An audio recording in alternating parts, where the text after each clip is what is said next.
Welcome to Cretoni Entertainment. I'm Chris. And I'm Bree. And I'm Julian. And it's time to paint the Pizza Lord. Nope. Yeah. He's not the Pizza Lord. Yeah, Red Baron Pizza. Nope. Red Baron Zemo Pizza. Who he is. All right, we got our Vallejo Paints because that's what we're doing for these Marvel Crisis Protocol comic book style minis. We've got a violet red, we've got wood grain, and we've got a neutral gray. We're doing the wood grain on his pants. We're going to do the violet red on his ski suit robbing the 7-Eleven look. I mean, and we're doing the gray is going to be on his sword because we're not using any real metallics. We're doing comic book style-y, cell shady type look. And I think the reason we went with this direction, the reason he looks like he got locked in an Old Navy and married a family of mannequins, is because he's really hard to find a reference photo for Baron Zemo. Again, I'm saying he has been through many changes over the years. I mean, when you've been fighting Cap as long as he has, you got to keep it fresh. You got to change it up every now and then. Because every once in a while, Captain America changes his suit. Yeah, got to keep it fresh, right, yeah. Jules? Yeah. So anyway, I went with the this brown approach to his pants. One, just in case he gets scared. And you were the brown pants today. And wow. And two, one of the reference photos I found kind of implies that he's wearing like dark brown tactical pants and like a leather bomber jacket rather than like all black that a lot of reference photos seem to show him in. Well, and I wanted to go that black direction. Is new. That's more modern MCU. Well, the all black is kind of boring too because Black Widow wears all black, and then we've got crossbones, and even our crossbones. Here's your thing to look forward to. I'm going to do a lot of crossbones, like belts, and he's got like belts and like a vest going on. They're going to be a lot of dark browns. I'm not doing entirely black because we already did that with Black Widow, and where's the fun in that? Yeah. But in the meantime, we're painting this utterly ridiculous Baron Zemo costume. I never understood where he wore purple. So. Like his costume looks like so ridiculous. It looks like he robbed a pink costume shop, stole a pink mask, put it on, put a jacket on, put some pants on, put some boots on, grabbed a sword. He's like, "Let's go." So okay, and he decided to join Hydra. Okay, so first off, Julian, pink is an awesome color. I mean, pink is an amazing color. Second off, we're grabbing an extra round of colors here. We've got our leather brown. You can ignore the purple that I grabbed. Julian is getting fidgety here, and he's in a chair that makes noises. So that's what you're hearing in the background. It's Julian making chair noises. And that's Bree pinching the back of his neck to make him stop. So doing a second coat of the wood grain. The leather brown is going to be for his jacket. The gray is going to be for his sword again, and you can ignore the purple. It was a color experiment that failed, and I did not follow through with it because I tried to paint the lower part of his ski suit thing a darker purple because that is kind of how it shows in some of the comics. It's not a great solution. Do you think it's a unitard? So I just started painting over all of it with this purple. I'm wondering if it's a unitard. It might be a unitard. It's like a ballerina suit. A leotard. That's what they're called? Leotard? Leotard, yeah. But so why is that called a leotard? Does that turn you into like a lion? It's French. I think it's French. So yeah, see, I did the different purples there, and I didn't. Oh, I don't like that purple. Yeah, I didn't like how it came out. So anyway, we're doing just kind of a line of the gray on the top of the sword. We're leaving the bottom of it that darker gray. So there's a nice little bevel along the blade of the sword, which makes for a really good guideline for where to do the brighter, because the sun's going to be coming down on the bright part. Right, it goes shing. So how much better in Marvel Crisis Protocol is Baron Zemo than he was in the MCU movies?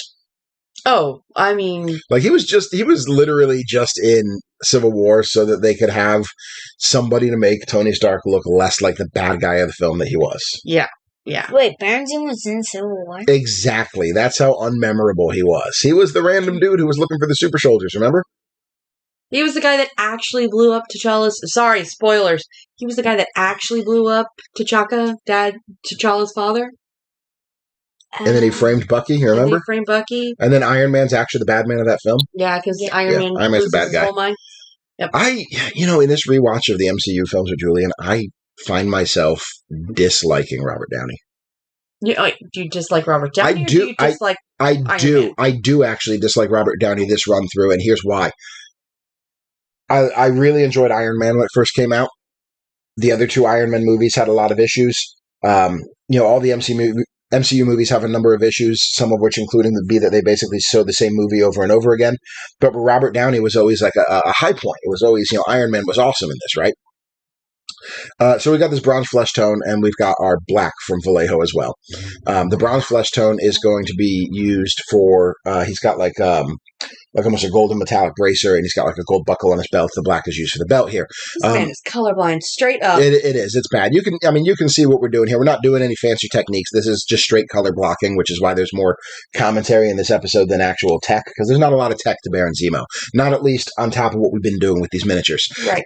So rewatching them all in order, we've been watching them at a pace of approximately one movie a week. Yes. Because we're catching Julian up on them all, right? Mm-hmm. So we just finished Captain Marvel. We're ready to get you into Endgame. And then we're going to go into new territory for all of us, because Brie and I haven't watched any of the new TV shows. Because we haven't seen Shang-Chi yet. We've held them off to get Julian caught up so we can watch them new together. Individually, when the movies were coming out in theaters and whatnot, we were catching them like there and on streaming when they came out.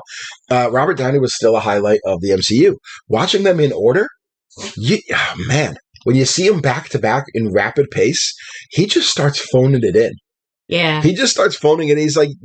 You can tell he's like, I'm just in this scene so Disney cuts me the paycheck and I'm out of here. Now, I know he had a limited deal with Disney, and I know they came back and made a huge deal to keep him in them after the fact, and I know his heart wasn't in it the same, but when you combine that with the fact that you realize that Tony Stark is the true villain of the MCU, I mean, he's not great. Pretty much everything bad that happens because of Tony Stark in some way. So, yeah, he... not going to say anything because Julian hasn't seen Endgame yet, but Tony Stark, everything bad kind of starts because of Tony Stark. When you combine that with Robert Downey starting to phone in his performance, it really kind of makes Iron Man look like the bad guy. It does. It kind of does. And Thanos got the taunt, no, wait. But yeah, don't worry about that, buddy. We're worried about Baron Zemo today. Who was wasted, by the way, in the MCU. But you know where he's not wasted? Marvel Crisis Protocol. See, I brought it back around. You did. He is really good. Yeah. Like he's a starter box mini. Can we talk about the starter box of Marvel Crisis Protocol for a second? Yeah, it's real good. This will probably be lost on Julian a little bit because Julian doesn't play as many games as we do, or for as long as we do. That's Bree still pinching him. No, I was moving his arm so he would stop. A lot of games that have starter boxes, the miniatures in the starter box, you're not going to use for very long. Yeah. Because the miniatures company wants you to be buying the other miniatures, so they're not very good. Yeah. A lot of the miniatures in the Crisis Protocol starter box are continually useful down the road. Like, I've read... I'm not an expert Crisis Protocol player. No. We're still getting lots of things wrong. A lot of people seem to think that Iron Man's kind of a weaker character in that box, and I don't disagree. He hasn't done a lot in our games that we played. A lot of people don't like the Spider-Man in that box. They prefer the Miles Morales or the Amazing Spider-Man variant that are out there. I think he did a great job of hitting that car repeatedly. Yeah, it was fine. But Baron Zemo, he's got that long movement. He's got really good attacks for knocking characters out, and he's got that strategize ability that allows rerolls. It's good stuff, right, Jules? Mm-hmm. Jules didn't want to be him. Jules wants to play the good guys when we play, right, Julia? Yes, Baron Zemo is mine. Who's your favorite character from the starter box? My favorite character from the starter box. Let's see. I gotta go Cap. Captain America. So we got our wolf gray here for the sword. We've got that black gray that we're using, and we've got our neutral gray, again, back from the beginning of the video. The only real tech is going to come in right here with the wolf gray. Blink and you'll miss it. This is not the tech part. So we're not blinking you miss it yet. But he's got the fur lining to his bomber jacket here. We're doing all that wolf gray. This is going to be the only thing that has a highlight. So we're going to do some white over this. Yep.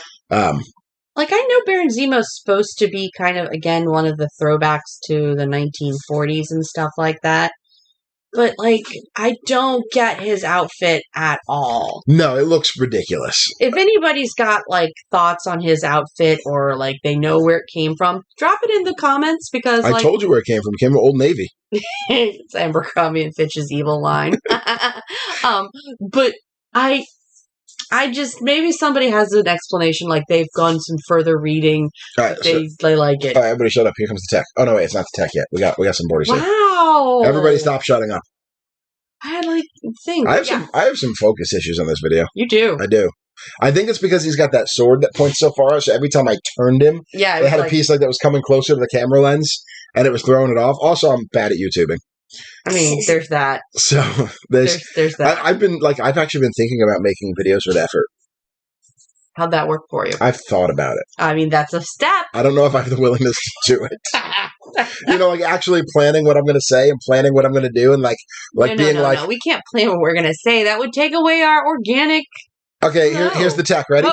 Ready? Little diagonal lines of the wolf gray, kind of parceled down the sword, and then on the other side, little diagonal lines that meet with the other lines at the top. That's it. That's the whole tech. It's our comic book version of light glinting off of the sword.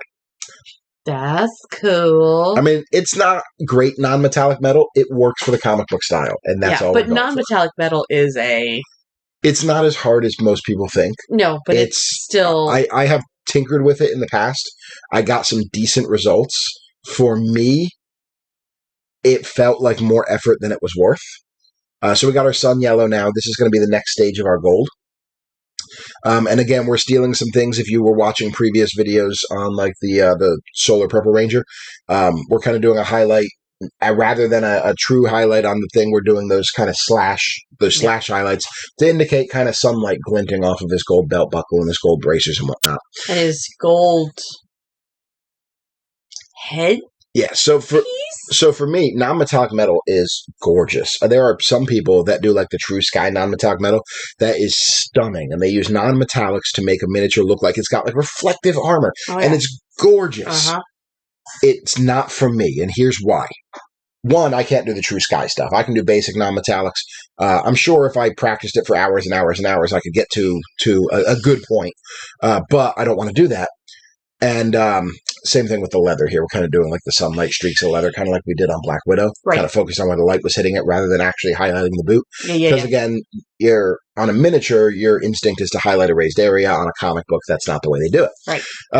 Following a light source. But I game with pretty much every miniature I have. Mm-hmm. I don't sit them on a shelf. Here comes some light yellow to finish off the gold. I don't sit them on a shelf for display. And my problem... Well, they sit on shelves while they're not in use. There's plenty on shelves right now. They come down and play when that game comes up and appropriate stuff is happening. I don't put them on a shelf with no intention of playing them. Right. And there's nothing wrong with display miniatures. Display miniatures can look absolutely gorgeous. But for me, as a tabletop player, moving a miniature around hurts the non-metallic because the non-metallic kind of operates off of an implied light source. And sometimes moving around, changing the angle kind of takes away the look. Right. So that was a long way of saying that a lot more talented people than me do not metallics, and I respect the hell out of that. I have no interest in getting that good at them. So, not to mention, I like the shiny. Shiny. I like the shiny. You do like the shiny. I love the shiny. Julian, what do you think we're doing there? We're doing his base. We are. We're doing his base with the neutral gray. Just painting the whole thing with that because we're doing simple bases for these. I like the fact that he took the time in this cityscape to find a piece of rubble that would let him straight up Captain Morgan. Oh yeah, I was going to say he's got a little captain in him. Yeah, but that would be stepping down because he's a baron. I mean, legit. He doesn't need rum. He's got pizza. It doesn't. No, same team, wrong guy. No, he's got pizza. I mean, not even the same team. Technically, but still. Yeah. I mean, World War I versus World War II. So there's that. Yeah, that's true. The Red Baron. Do you think Captain Morgan was World War II? No. Oh my God. Please stop talking about Captain Morgan. No. Wow. Julian will not appreciate Captain Morgan for another several years. Yeah, What is it, 12? Is that the legal age? What? What? Where do you think you live? In the moment. Okay, I gotta admit that's pretty witty. So we got our dead white, and this is going to just kind of go over the fur. Not quite as a dry brush, but I didn't put a lot of paint on the brush. Just doing the fur. Leaving a little of the gray underneath. Doing the fur. I think I said this when we did Wolverine. These comic book style miniatures tend to look terrible until you do the final black lining. Because they have no shading, they have no differentiation. They're a lot of flat colors, right, Julian? Does this model look like something I would normally put on the tabletop? No. Well, Julian, we're running out of time here because we're about to get into the black lining. And as per usual, all of the recessed areas get a black line. And then anywhere you want to create a shadow, we're kind of doing some hand-drawn black lines on here in just a minute. Julian, what do you want to add about Baron Zemo while I'm doing the black lining? I want to add that. So there's our black ink, by the way. Mm-hmm. So, that maybe Baron Zemo should change what his costume looks like. He should change what his costume looks like because it looks really ridiculous. But I think he should save the headpiece. Why say that headpiece is one of the most ridiculous parts? You mean like his little crown? Is this supposed to be like his baronet? What's a baronet? It would be his girlfriend because he's a baron. The baronet would be his girlfriend. But like, is like he needed a crown? Is that what it is? I Is it mean, a crown? I wish I had a crown. I can get you a crown. Like not a dental crown. No, I don't want those. That's expensive. But like, do you want to we could make you a crown? I mean, tinfoil. No, that's for Conspiracy Chris. Conspiracy Chris. Conspiracy Chris needs tinfoil. So we're using the black lining to create our shading as per usual. And as per usual, I'm not going to show you the entire process. Just use a thin brush, kind of put them where you want them, and then you're going to get a result something like this. And all of a sudden, there's depth and character to this model as we pull out our hex lichen. To paint the base. And why are we using the hex lichen? Because we used it on every other Crisis Protocol miniatures to color their bases. And why did we pick the purple? Because it's the same color that we use for every miniature. Yeah, but why did we use it on every miniature? Because it's the red and the blue. Because we figured red for bad guys, blue for good guys, but since you can mix them in this game, let's go with a mix. And we've got our purple. Purple.